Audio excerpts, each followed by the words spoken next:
Hi friends, అందరు ఎలా ఉన్నా? నేనైతే సూపర్ ఉన్నా. ఇప్పుడు మిల్ మేకర్ కర్రీ ఎట్లా వండుకోవాలో చూపెడతా. టేస్ట్ బాగుంటుందండి. నేను వండింది చూస్తురండి. నేనైతే ప్యాన్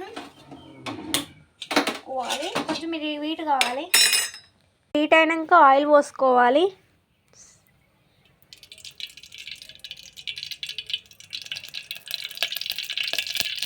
జీలకర్ర, ఉల్లిగడ్డ వేగినాక పసుపు, కొంచెం ఒక్క 2 నిమిషాలు ఇట్లా ఉంచాలి. ఇప్పుడు మిల్ మేకర్ వేయాలి. ఇక